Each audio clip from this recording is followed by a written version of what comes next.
Today's episode is about how to start trading. I'm going to share with you the skill sets that you'll need to possess and the challenges that you'll likely face at the various stages of the journey. And everything I share with you today comes from my own experiences in the market. My name is Ross Cameron. I am a full-time trader, and I funded my first account back in 2001. Now, one of the things that I can say with a great degree of certainty is that if, let's just say, 1 million traders begin right here at month 1, by the end of 10 years, most of them are out of the market. In fact, many of them will drop off very quickly just inside, let's just say, year 1. So if this is the end of year 1 right here, and then this goes to year 10, the number of traders that make it just through that first year is a very small percentage. And those traders often give up not because they don't try hard and not because they didn't want it, but because they lack the combination of both the skill set and the strategy to keep their head above water. Survive till you thrive. That's what success as a trader is all about. So let's go ahead and dive into what trading looks like during your first month. And I'm going to reflect back to when I opened my first account and some of the challenges that I faced. So when I funded my first account in month 1, the challenges that I was facing was just trying to decipher and decode all of the numbers that are on a screen just like this. What are we even looking at? And to be honest, it's easy for me to take for granted that I understand every single number on the screen today. But for a beginner, this is a foreign language. But I want you to keep that in mind, foreign language. In fact, I think that that's a really good analogy for learning how to trade. It is learning a language, but this is a language that is of the financial markets. And it is a universal language for all financial markets. So once you learn how to read candlestick charts, for example, these are our charts that you can see back here. Once you learn how to read these different technical indicators and the volume profile, once you learn how to read the depth of the market right here that shows the price quotes, these are skills that you can apply to any market. You could apply it to crypto, to futures, to Forex, or you could apply it to the stock market. So these truly are universal foundational building blocks for being financially literate. And yet, it's not something that we learn in school. I didn't learn it. Many of you wouldn't have. And so in order to master these skills, you've got to essentially either be self-taught or get a job working at a bank. Now, I'll tell you something. When I was in my 20s, I applied to be an intern at a hedge fund. And they told me, get lost. You didn't go to any fancy college. You don't have a degree in finance. You're not suited for us. And so for me to learn how to trade, I had to do it entirely on my own. Now, I will say that during one semester in middle school, and this was in the late 1990s, I was introduced to the market, and that planted a seed for me. But the things I didn't learn about were level 2, market depth. I didn't learn about charting. Really, what we learned about was the basic math of the price and how many shares you could buy and how much money that would equal out to. So it's very simple building blocks, more in arithmetic than really the financial markets. So during your first month, the things that you will need to learn include the following.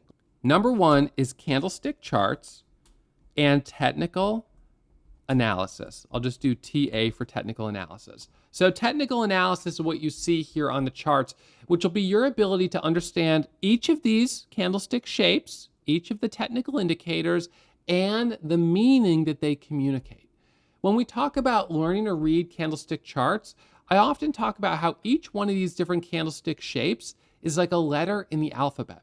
And these letters combine to form words. And the words that I see on a chart like this are clear as day for me. It's saying buy, sell, or maybe they're saying ignore, do nothing. There's nothing to trade here.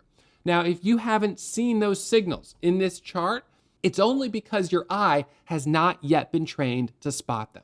And that's something, just like learning a language, that takes time. So the best way to learn a language, of course, is through repetition and immersing yourself in a community of other people that speak the language. So if you're trying to learn French, where do you go? You don't go to Mexico, you go to France. If you're trying to learn Italian, you don't go to Switzerland, you go to Italy. And if you're trying to learn about the financial markets, sadly, you're not going to learn much about it in high school. You're not going to learn a lot about it at a regular job. you're going to have to immerse yourself in a community that's speaking the language. Now, there's communities like that online, fortunately, but there's not a lot in person because this interest in the markets is still niche enough that there aren't big, centers in every, town that you go to communicate and hang out with other people that share this common passion. So the best way for us to unite is in online communities, including chat rooms like what we have over at Warrior Trading. Now, the second skill will be learning how to use trading platforms. So I remember this for me was a big struggle when I first set up my account with Thinkorswim. Well, it was actually Ameritrade at that time, before they even merged with TD Bank. So it was just Ameritrade. So you got to learn how to use the trading software. And this is nothing that isn't something you can achieve, but it just takes time. Similar to learning how to use Photoshop or how to use Adobe Premiere or whatever, or how to use QuickBooks if you're an accountant. There are just certain pieces of software that you'll have to learn. And if you're brand new to it, then that often involves either taking a class that teaches you how to use the software, watching a lot of tutorials, whether they're video or reading tutorials that are written, and testing things out. For me, I'm the type of learner that needs to get hands-on. And many people are like this. Reading a textbook on how to use the trading software, like a manual, isn't going to be very effective for me. But actually getting in here and starting to punch the buttons and see, oh, it's a drop down. Oh, what does that do? And then maybe, okay, well, what's the difference between limit order and market order and stop order? So once I start to get my hands into it, then that begins to prompt more questions, which are very specific questions that is relatively easy to find the answers to. So your first month is really all about foundational concepts. It's about creating a strong framework that you can build the rest of your career on. So it's important not to skip steps in the beginning. And one of the reasons that I would say we have such a quick drop off of traders in that first year is because traders come into the market and they go big. They go on to Wall Street Bets or they go on Twitter. They see people talking about these stocks. They load up a Robinhood account and on their phone, all of a sudden, they've put their entire portfolio into one position. And they're holding on and away they go. And maybe they get some beginner's luck. But it's just that. It's luck. And you can't pay your mortgage on luck. And ultimately, that luck will run out. Anything you make from beginner's luck inevitably will be given back to the market. That's just kind of like the law of, I would say, confident incompetence. You're confident, but you know nothing. And this is one of the worst things. So sometimes people have that expression of, I know just enough to be dangerous. And in your first month, that's exactly where you're at. You know just enough to be dangerous. So what does it take to survive not just the first month, but to get all the way to the end of your first year? You've got to pay your dues. And I'm going to tell you something you don't want to hear, but I'm not going to sugarcoat it. I'm just going to tell it exactly like it is. Your best bet is to spend that first month and the whole first year, if necessary, using virtual money, a trading simulator, practicing with pretend money. Here's the reason. If you can't make money in a simulator, you have no business putting real money on the line. There is no scenario where you could make money with real money, but you lose in the simulator. There might be some scenarios where you could make money in a simulator, but you would lose with real money. I've seen traders do this. Maybe they'll buy like 10 million shares and they'll buy and sell for just 1 penny of profit and still be making thousands and thousands of dollars. But when you try to buy 10 million shares in the real market and you realize that this stock, for instance, only has 84 million shares today, you wouldn't be able to buy and sell 10 million for a 1 cent profit. So there are certain things that people might do in a simulator that can't scale, but the point remains the same. If you can't even make money in a sim, you've got no business putting real money on the line. Now, I understand that's not what you want to hear. A lot of traders are going to think, Ross, I want to get in here and I want to start making money today. And in fact, a lot of traders flock into the market when it's really hot. They're hearing about other people making money and they want to get a piece of the action and they don't want to wait.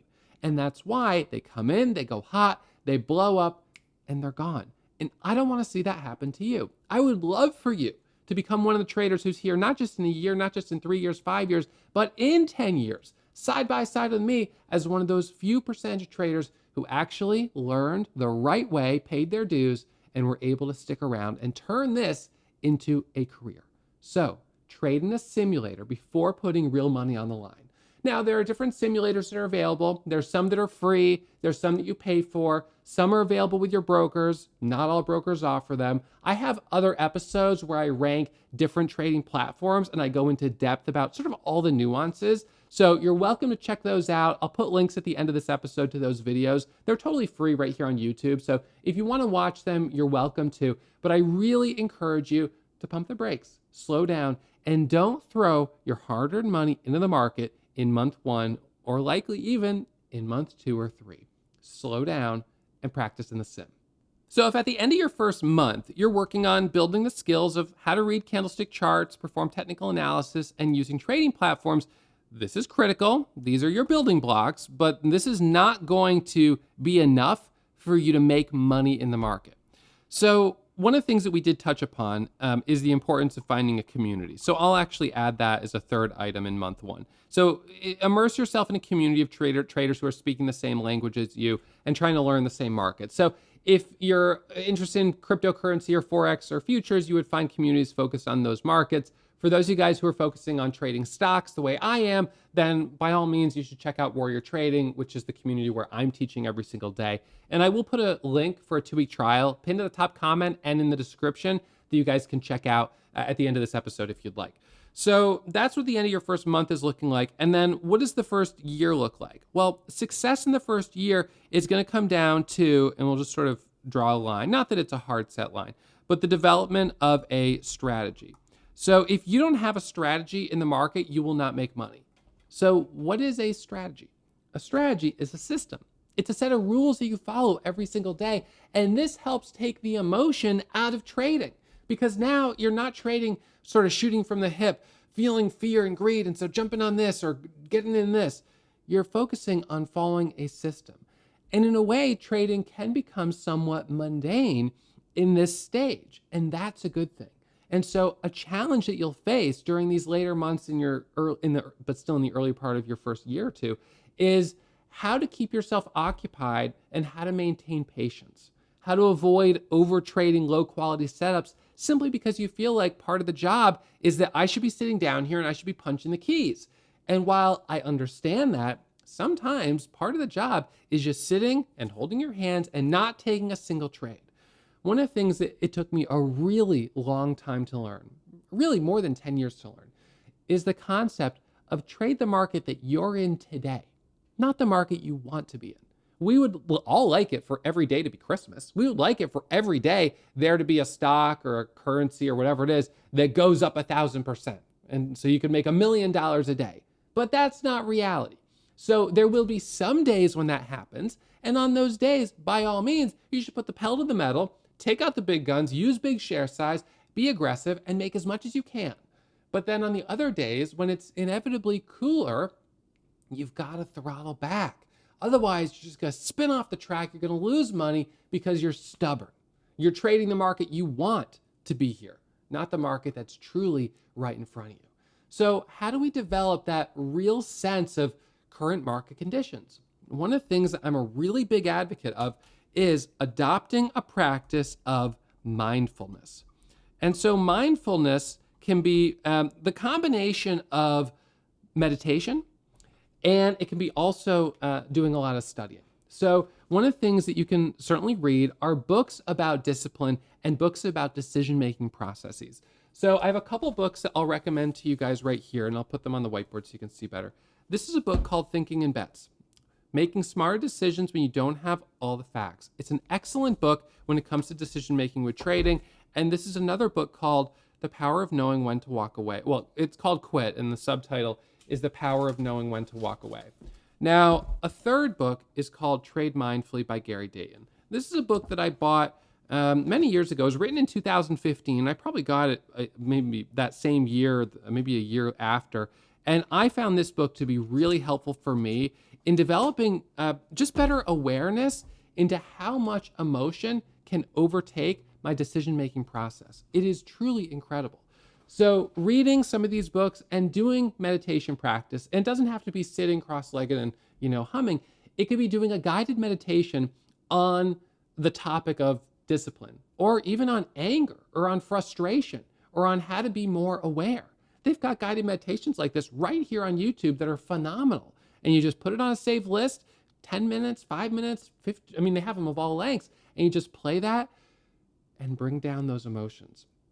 So one of the things that you'll learn during, from month 2 to the end of that first year and beyond is that every day you sort of come in with a certain amount of patience. And once that patience has been used, you become essentially, you've crossed the point of no return, where you will suddenly start giving in to frustration. And your fuse is just so short that you snap. And you don't want to trade when you're in that mindset, because that's what we call the state of emotional hijack. And when you trade while you're in emotional hijack, you will be reckless. You will make reckless mistakes. You will take way too much risk with next to no reward, and ultimately you'll lose money. So I would say another component of success in these later months is understanding risk and reward. Now, this is no doubt part of the development of a strategy, but it is really a standalone concept. It's that simple concept that I call the 2 to 1 profit to loss ratio. I never want to risk more than I stand to gain. In fact, I do it by a ratio of 2. I'll risk 10,000 to make 20,000. I have no problem with that, because I know based on my strategy, my accuracy is about 71%. So as long as I've got even a 1-to-1 ratio, I'll make money. But if I look at a setup and I think to myself, based on what I'm risking, and this is going to be based on technical analysis and candlestick charts and nearby areas of support and resistance, based on what my max loss is on this position and what my profit target is on this position, my risk to reward ratio is a 2 to 1. And so now, if I'm right 50% on this type of setup, I'm going to be very profitable. And if I get to 60, 70%, I'm doing really well. Now, in my career, at this point right now, I've made nearly $20 million in gross profit. And I share that with you not because I want you to assume that my results are typical, or that's the typical experience of just spending 20 years in the market, because it's not. I'm very fortunate, and I was probably at the right place at the right time in a number of different instances, and certainly GameStop, which was the best week of my career, was one of them. But nonetheless, I say that because I do want you to understand that the person you're learning from actually knows what the heck they're talking about. I've been doing this for a long time. So I'm trying to send the ladder back down and share some wisdom that I hope keeps you in the market just a little bit longer. So now that we've talked about what things look like at the end of your first month and the end of your first year, let's talk about even further down the road. 10 years in, what are some struggles that you'll likely still be facing? Well, I think it's safe to say that if you made it to year 10, you no doubt mastered technical analysis. You know how to use trading platforms. You probably are part of at least one community. You've got a strategy. You're dialed in on mindfulness, just one L there. And you have mastered risk and reward. But what are some challenges that you may continue to face? So for me, I would say, even in these later years of my trading career, certainly relative to being just in the first couple years, the biggest challenges that I continue to face is being okay with slow periods in the market. It's actually really kind of fascinating when you look at my metrics over the course of years, and I'll pull it up for you here just so you can look at. So I track my metrics, every single day. Every trade is uploaded, and I've been using this same software since 2016. So they've maybe been around a little longer than that, but it was around that time that I started using them. And so all of my trades from 2016 on have been imported. And so what you'll see is that 2016, 17, 18, 19, these were at the time what felt like good years, $500,000, give or take, a couple smaller years. And then 2020, the pandemic happened and I made 5 million. Trade the market you're in. The market was hot and I went pedal to the metal and it was incredible. The next year, GameStop, amazing, but things slowed down towards the end. And what happened in 2022? You may recall that the Federal Reserve put the brakes on the economy by jacking up interest rates. And so the market rolled over, and that pain was felt through 2022 and in 2023. But then it started to soften in 2024. Things started to pick back up. And now 2025 has been another fantastic year. And in fact, given where we're at in the year, it's almost certainly going to break the 2020 record. And so what will 2026 and 2027 be? At this point, it's only a guess. It could be even bigger. It could be smaller. But the reality is, I will not be in control of how big the year is. What I can do each day is I can control how much I'm willing to risk. And I can take more risk when the market is giving more opportunities. But if the market's not providing opportunities, there's really nothing I can do. So this is what I've learned is sort of the double-edged sword with both hot and cold markets. When the market is really hot, what happens is there's a lot more traders that come into the market, which means there's more volume. And when there's more volume and liquidity, you can buy and sell larger positions, which means you can make more money. The same size position, 50% gain is 50% gain. But if you're doing it with $1 million position, you're up 500 grand. My biggest green day of all time is just under $500,000. So in a cold market, you wouldn't be able to take that large of a position because the volume just isn't there. So when it's cold, not only are there fewer opportunities, but the opportunities that do present themselves won't have enough volume and liquidity to take the same positions. So what it means is that hot markets get sort of exponentially hotter, just as cold markets get sort of like exponentially colder. So you have these big swings in the P&L, and that can be really hard because as a trader, you might think, I've been doing this for 10 years, 15 years. I'm just going to be progressively making more money each year. When in fact, you might have one year where you make 10 times as much as the year before, and then you make half as much the next year and another half as much the following year.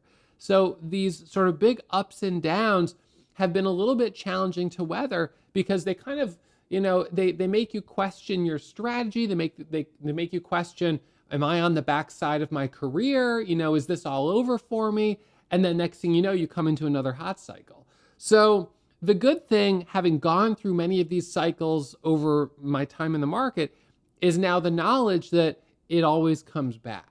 So now it's not questioning sort of this existential crisis. It's more of, okay, we're in a drawdown or we're in a slower period. I've got to weather the storm. And I really have two choices. I can either be stubborn and continue trading with big size and being super aggressive. What's going to happen? I'm going to keep striking out. I'm going to keep missing. I'm going to lose. And I'm going to start to draw down my account. So that's not a great option. The second option is that I take my foot off the gas. I usually take money out of my account, put it in long-term savings, so I trade with smaller amounts of money. And then once the market picks back up, that account will naturally grow back up as I'm seeing more profit. But while it's cold, I won't even have enough money in my account to really take huge positions or take big losses because I just recognize this is an important level of risk control. Because one of the things that can be challenging with trading is that if you have the buying power in your account, you have the capital there, that in a moment of, emotional hijack or lapse of judgment, you could just press that buy button, or even you could typo in the order for too many shares and you make a big mistake. And you don't want to make a critical mistake like that, especially when it's cold and it's going to take longer to recover. Skill number 7 here, it's, kind of going with the flow, which, is a heightened state of mindfulness that you've gotten to such a place where you just trade the market you're in, you don't overtrade, you sort of ease off the throttle. And there is something to be said for, 10, 15 years into your career that, your emotional disposition changes over time. You may not be as much of a risk taker as you were when you first started trading. Obviously, trading is risky and you have to be willing to take a certain level of risk.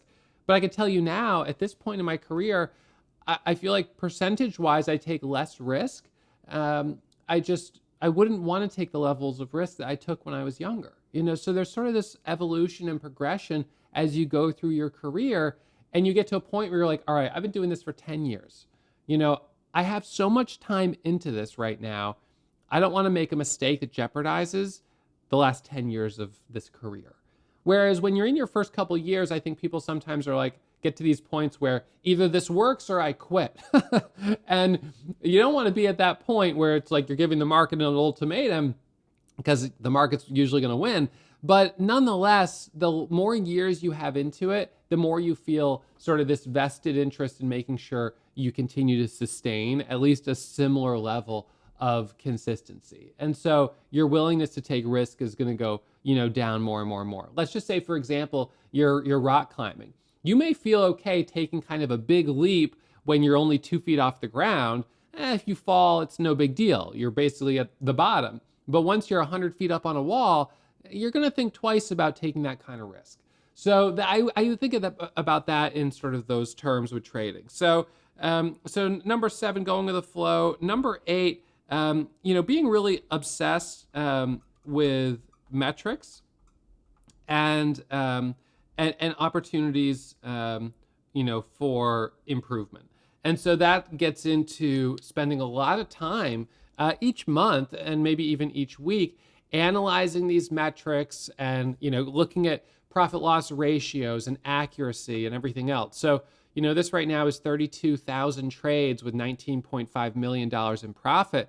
But if I look at, the last 30 days or something like that, $489,000, 62% accuracy. I look at year to date, for instance, and 71% accuracy, 4.9 million. I kind of look at the average winners versus the average losers, how long I hold my winners, how long I hold my losers, the day of the week, the time of the day. These are all important statistics that are at your disposal to analyze. So you should be data mining your metrics. You better believe that these big investing institutions out there that run high frequency trading algorithms have mathematicians that are poring over data like this to optimize efficiency, just to get fractions of a penny per share better execution. Because if they can do that over the course of millions of shares, they're going to make a lot more money. So you really shouldn't treat it any differently. So I think that there's also number 9, trading as a business. And this is going to be, to be honest, this doesn't happen in year 10. It's going to happen probably after year 2 or 3 when you've built up a bit more consistency. But treating trading as a business, and what that generally means is that you do mark to market, different acronyms for mark to market accounting. You've got trader TTS, trader tax status. This is something that a lot of people will do for deducting expenses related to trading. This is for wash sales. So there's certain steps you take trading in a Roth IRA to minimize your tax burden on your income and to be more strategic about long term. And then number 10, this is going to be sort of, the final thing that I would say marks your decade of trading experience. You're no longer afraid to lose. You're not afraid of loss because you've conditioned yourself over a decade of experiencing loss nearly every day in some degree that is nothing to fear. Now, I've known traders who have come into the market or attempted to come into the market after previously working a career in accounting or in a pharmacy, being a pharmacist. And those are jobs where you really can't make mistakes. Accounting, it's every number's got to be exactly right to the penny. Pharmacy, you can't make mistakes with medication. And yet with trading, you're going to be wrong. I'm wrong 28% of the time right now this year, and I'm still up almost $5 million. So there's a difference between having a loss and making a mistake. And often we kind of combine the two, that, I screwed up today. Well, not necessarily. Part of your trading strategy allocates that a certain percentage of time you will be wrong, you will lose on this trade, and as long as you sell at the predetermined price, then that loss is perfectly acceptable. It takes a long time to condition yourself to no longer feel that natural human instinct of avoidance and not wanting to experience loss. And so, when we think back about, no fear of loss. So when we think back about these 10 skills and milestones that come with trading, a lot of these, some of these are very technical in nature, learning the mechanics of how to use software, learning how to perform technical analysis, having the system of a strategy, and then understanding statistics. But a number of these are also more social and more emotional intelligence, which means that success in trading requires certain aptitudes. you've got to have a good, high emotional intelligence. You've got to have a high enough, just sort of standard intelligence to be able to learn software and teach yourself new things, be a problem solver. So if we go back to this model that I showed you at the beginning, which was year 10 here and year 1 kind of like here, and month 1, the drop off is very obviously very steep. And a lot of people come into the market maybe not knowing fully their own aptitudes and what they're good at and things like that. And then very quickly they have this realization that I don't have the risk appetite, this is not for me, or they don't have the emotional intelligence to know when to walk away. They get angry, emotional hijack, they give back profit, they just spiral. And so, once you've made it past this first year and, certainly year 2 and year 3, and you're making a little bit of money, that's when you kind of get into the survive till you thrive. It's just getting over that first hump. And yet that right there knocks out so many people. So I hope that you've picked up some tips and tricks today during this episode about the journey and the experience of becoming a trader. If you want to check out a trial, it's a 2-week trial at Warrior Trading. You can watch over my shoulder as I'm trading every single day. You'll get to check out the software that I use. I'll back this out here for scanning the market, which is part of the strategy, searching for news, analyzing charts, and you'll be able to immerse yourself in a community of active traders, hopefully just like you're trying to become. Now, for those of you guys that want to continue learning, totally free right here on YouTube, I'll put links to a couple other full-length episodes that I think you'll really enjoy and that are great for helping you build those sort of just really solid building block foundation for a lifetime career in the market and for improved financial literacy. Reminder, as always, trading is risky. My results aren't typical, so please take it slow and practice this simulator before putting real money on the line. And I'll see you for the next upload real soon.